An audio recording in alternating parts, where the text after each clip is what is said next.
judge looked grumpy like a Monday morning. My briefcase packed with coffee and water. 안녕하세요. 법무법인 슈가스퀘어의 MG 대표 변호사 김영석 변호사입니다. 네, 오늘은 우리만의 화제인 부동산 전세 사기에 관한 주제를 들고 왔어요. 그 중에서도 신탁 부동산 사기건이 있어서 한번 이야기를 나눠보고자 하고 있는데요. 오늘은 저희 파트너 변호사이신 남하나 변호사님과 함께 하려고 합니다. 안녕하세요. 반갑습니다. 안녕하세요. 네. 저 변호사님 오늘 말씀드리고자 하는 그 사건이 신탁 부동산 사기인데 네. 이 사건에 관해서 간략하게 말씀을 드릴게요. 네. 일단은 어떤 임차인들이 오피스텔을 임차해서 살고 있었는데 갑작스럽게 은행으로부터 통보가 날라옵니다. 어떤 통보가 왔을까요? 갑작스럽게 집을 비워달라는 소송 안내문이 날라온 거예요. 은행으로부터. 네, 집주인도 은행으로부터. 아니고. 맞습니다. 네. 은행으로부터 갑자기 생뚱맞게 잘 살고 있는데 당신은 무단으로 집을 점유하고 있으니 명도 소송이 진행될 수 있습니다. 당장 나가주세요. 이런 안내문이 옵니다. 놀라셨겠는데요. 굉장히 놀라셨겠죠. 그런데 이 내막을 자세히 살펴보니까 임대인은 뭐 난 잘 모르겠다 하고 배째라라는 식으로 연락이 안 되거나 아니면 부동산 중개인조차도 소위 잠수를 타버린 그런 상황이에요. 어머. 그래서 어떤 사안인지 봤더니 이 부동산의 등기부가 신탁 등기가 되어 있는 신탁 부동산이었던 거예요. 신탁 부동산이었군요. 그렇기 때문에 신탁 등기를 한 은행으로부터 이런 안내문이 온 것이었죠. 그래서 지금 임대인으로부터 돈도 못 받고 중개인들은 잠수를 탔고 은행은 보증금을 돌려줄 수 없다는 입장이고 그렇기 때문에 자기는 모르는 임대차 계약이라고 하는구나. 네, 맞습니다. 네. 은행에서는 임대차는 법적 효력이 없고 자기는 임대인이 아니니까 보증금을 줄 수 없다는 입장. 그러면서 집에선 나가라.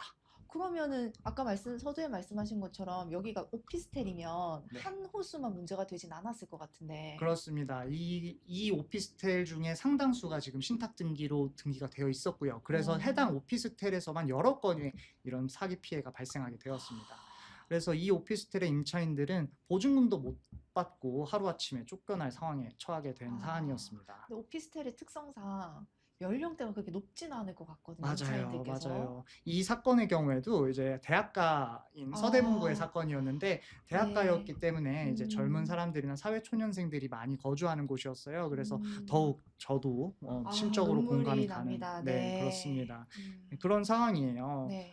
그래서 저희가 이런 사건들을 조금 자세히 보고 있는데 지난번에도 전세 사기를 좀 다뤘지만 이번 사건은 신탁 부동산이라고 해서 이게 어떤 건지 조금 설명이 한번 해주셔야 될 것 같아요. 신탁 부동산이 도대체 어떤 건지 한번 설명 부탁드릴게요. 네, 일단 신탁 부동산이라는 말 자체가 굉장히 낯설고 어려운 것 같은데 그렇죠. 부동산은 똑같아요. 예를 들면 제가 집을 한 채 가지고 있어요. 그러면 제가 임차인에게 임대차 계약을 체결할 수 있는 권리가 있는 거죠. 내 집이니까. 내 집이니까 세 줄게 할 수는 있는데 뭐 김영석 변호사님은 워낙 친하다 보니까 술도 같이 마시고 저녁도 같이 먹고 하다가 남 변호사님 집 한 채 있네? 이러면서 김 변호사님이 제가 이 집 주인이에요 라고 하면서 임대차 계약서를 쓰는 거죠. 소유자도 아니면서 임대차 계약을 막 쓰고 저는 몰랐던 거예요. 한참 있다가 이 집 어떻게 좀 쓰려고 봤더니 모르는 사람이 와 있는 거죠. 그러면 저는 어떻게 할까요?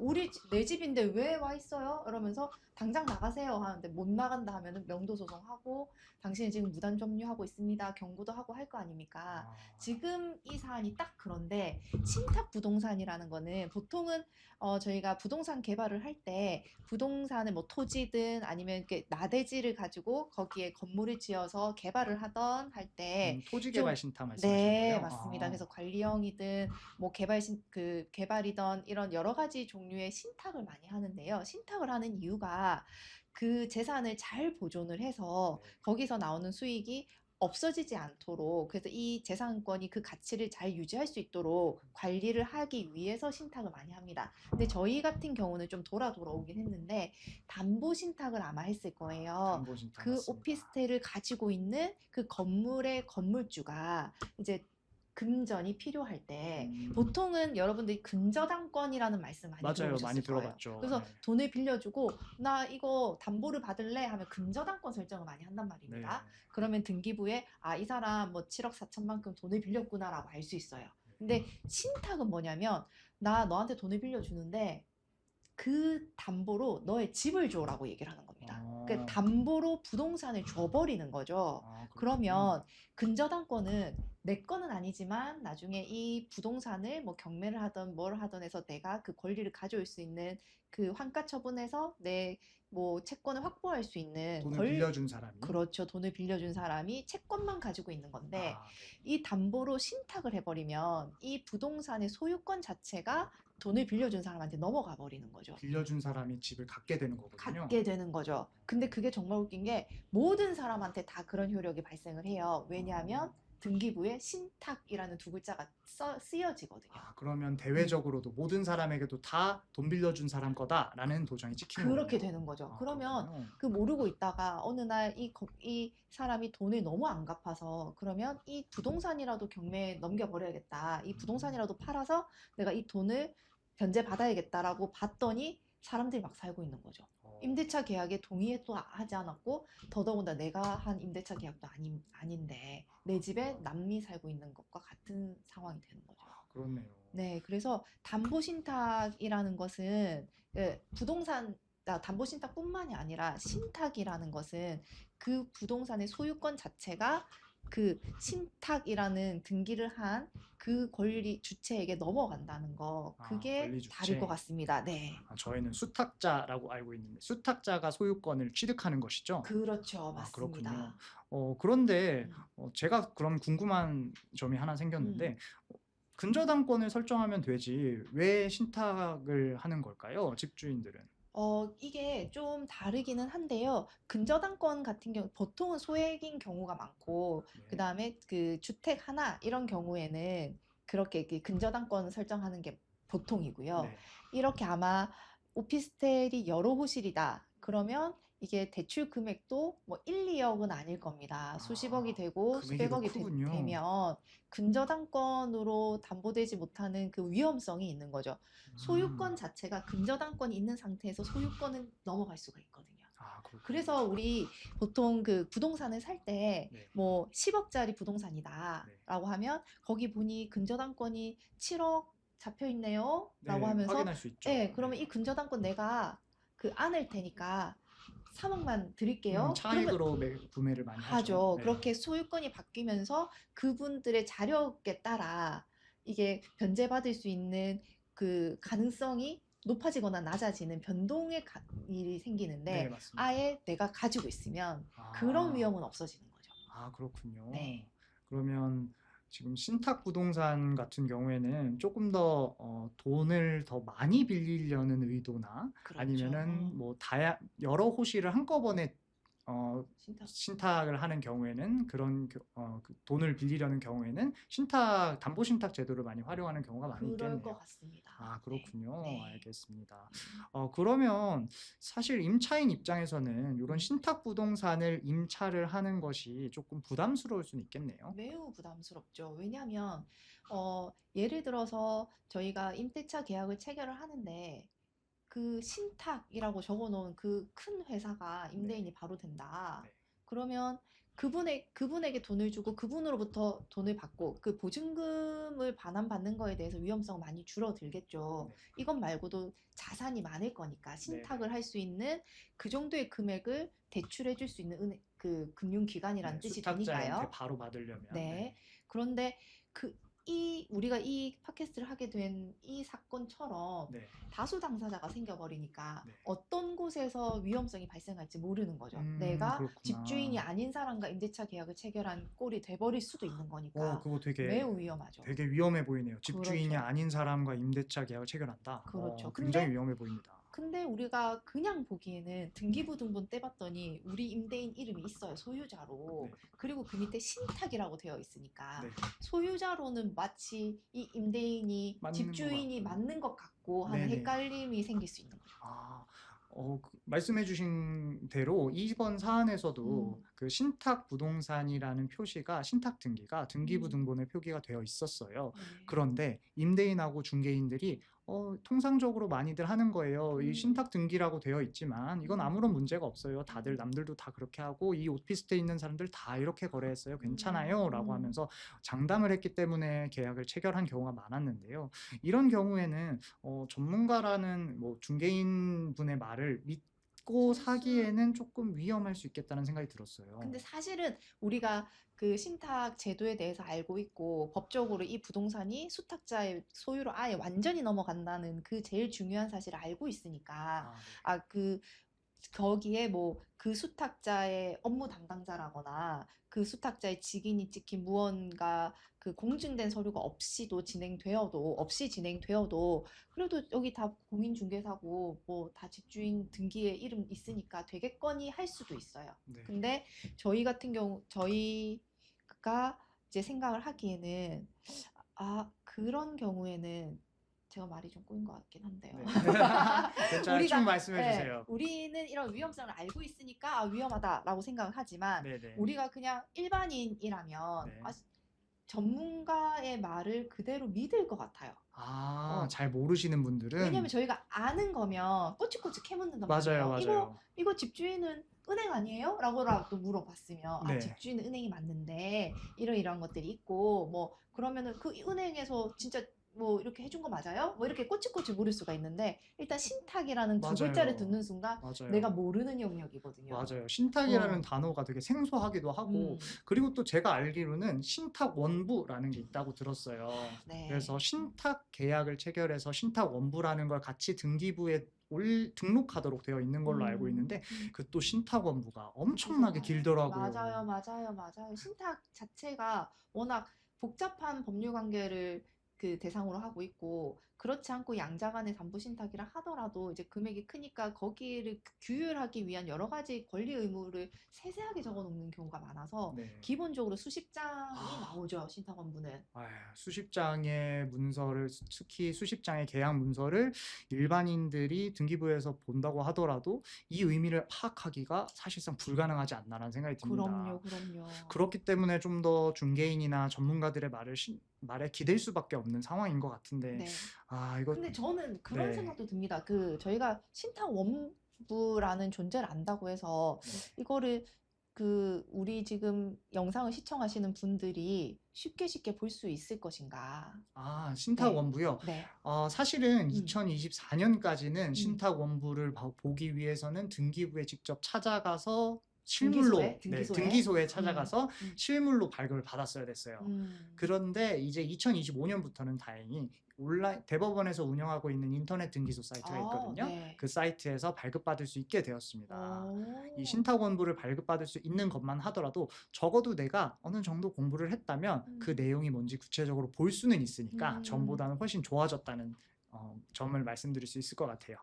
이게 신탁 부동산이 아니더라도 임대차 계약 체결하실 때는 반드시 그 대상 목적물의 등기부 등본을 내 손으로 발급하시는 게 굉장히 중요하고 네, 맞습니다. 그 공인중개사 사무소에서 제공하는 것이 날짜가 좀 지나가서 담은 3일 정도라도 그 사이에 어떤 일이 생길지 모르는 그 등기부 등본이기 때문에 저는 가급적이면 내 손으로 발급받으셔라. 근데 발급받았는데 신탁이란 두 글자가 들어있다? 그럼 신탁 원부도 인터넷으로 받아보셔라 라고 말씀드리고 싶습니다. 맞아요. 저도 주변에 친구들이 뭐 전세 계약하는데 뭐 주의해야 돼, 뭐 조심해야 돼 얘기하면 제일 무섭죠. 저는 항상 얘기해요. 잔금일 당일에 등기부 등본 떼서 봐라.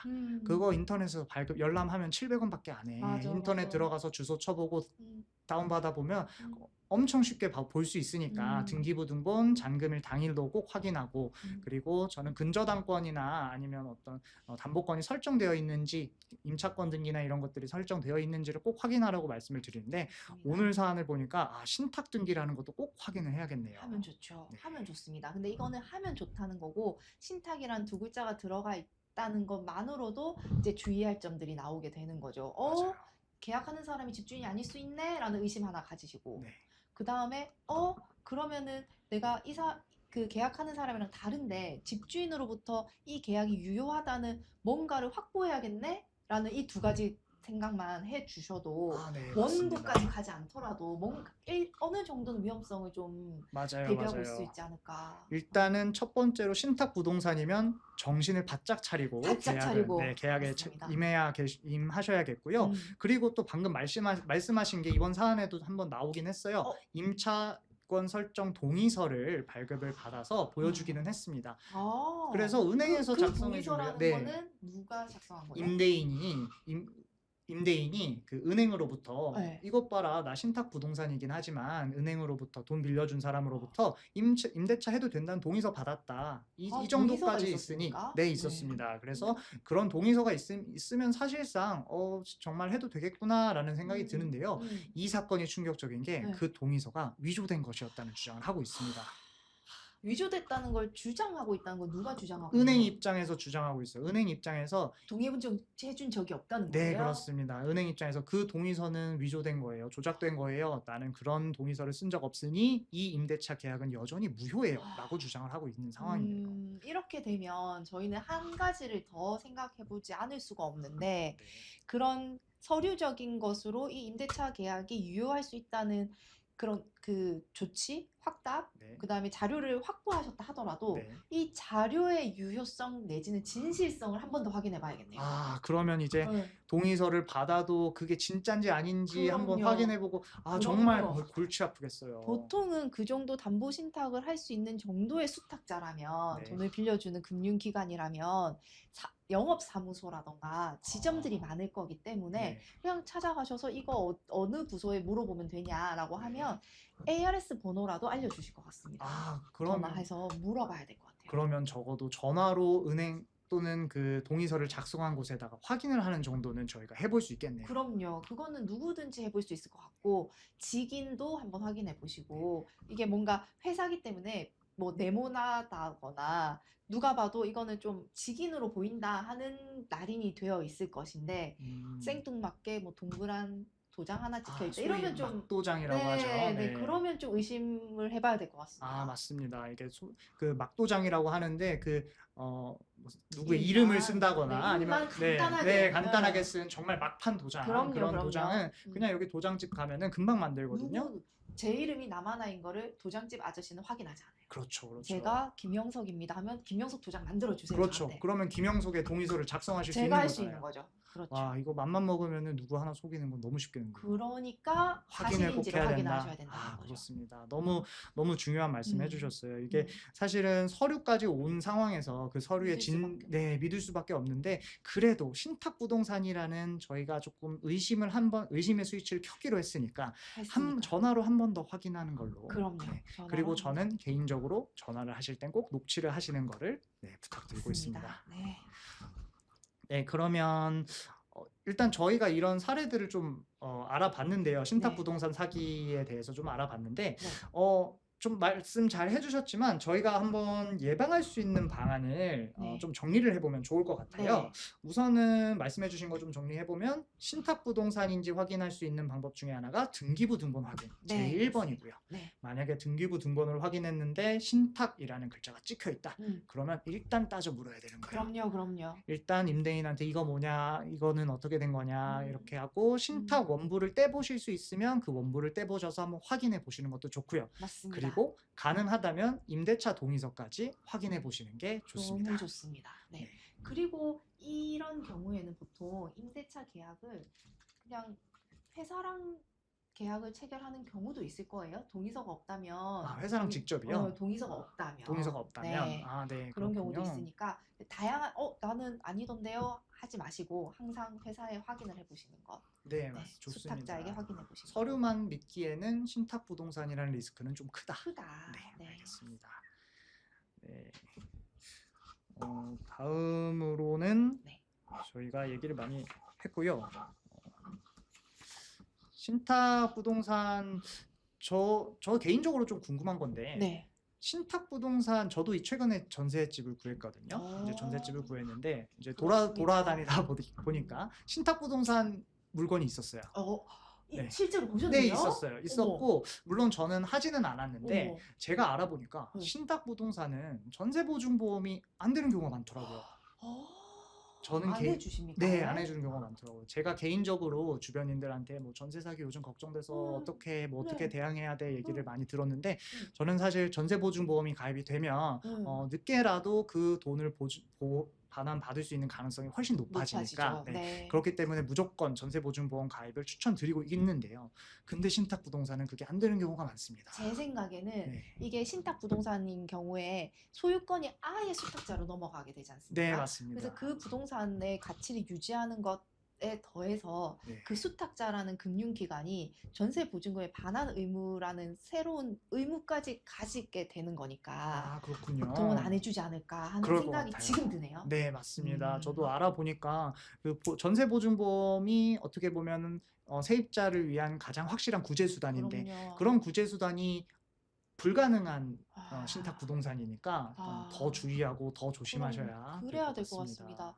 한 번, 두 번 확인하시지 마시고 세 번, 네 번 확인하셔야 될 것 네, 같습니다. 맞습니다. 신탁 부동산 근데 매물이 너무 좋아서 저도 살짝 흔들렸는데 왜냐하면 신탁 그 큰 돈을 빌리고 그 담보로 받을 정도면 네, 건물 자체는 삐까뻔쩍하더라고요. 그렇죠. 뭐 편의 시설이 좋다거나 맞아요. 아니면 지은 지 얼마 안 됐다거나 그런 메리트가 있을 것 같습니다. 그리고 또 자기 그 임대인 분들이 신탁 부동산이라는 걸 알기 때문에 시세도 살짝 낮춰서 내놓으세요. 네. 이점이 있긴 네. 하군요. 그래서 딱 한 몇 천만 원 정도 더 싸네라는 생각으로 천만 원이나 네. 싸면 흔들릴 것 같습니다. 그래서 홀라당 넘어갈 뻔하다가 그래도 안전하게 가자. 전세 네. 보증 보험이 안 된다는 게 저한테 너무 크리티컬하게 다가왔었거든요. 네. 그래서 이런 점들은 좀 참고하셔서 네. 피해 안 입으시길 바라겠습니다. 네. 네, 오늘은 이제 신탁 부동산과 임대 계약을 했을 때 발생할 수 있는 사기에 대해서 좀 알아봤고요. 사실 생각해 보면은 젊은 세대들이 부동산 자취를 대학생 때 자취를 처음 시작할 때 아니면 뭐 회사에 취직하고 나서 사회 초년생으로서 첫 임대 계약을 체결하게 되는 것 같아요. 그때는 이제 계약이라는 걸 제대로 체결해 봤을 경우가 거의 없으니까. 없죠. 네, 그래서 계약의 무게를 잘 알지 못한 경우가 많았던 것 같아요. 네. 그리고 또 이제 사회 초년생이나 아니면 대학 입학 시절 자취방을 동기들이랑 같이 우르르 가서 구한 경우가 많잖아요. 그렇죠, 맞습니다. 누가 여기서 했대, 누가 저기서 했대, 맞습니다, 나도 거기서 맞습니다. 해야겠다 이러면서 맞습니다. 괜찮겠지 하고서 어물쩍 넘어가는 경우가 많은 것 같아요. 맞아요. 그래서 이런 경우에 좀 더 우리가 신경을 한 번만 더 쓰면 이런 위험들을 피해갈 수 있으니까 네. 이런 경우를 좀 숙지해 주시고 다시 한번 임대 계약을 무겁게 생각해 봐야 할 시점이 온 것 거기에 같습니다. 또 더해서 이런 집을 갖고 있는 사람은 되게 부자겠다. 네, 맞아요. 내가 임대차 뭐 보증금 이거 설마 못 돌려주겠어?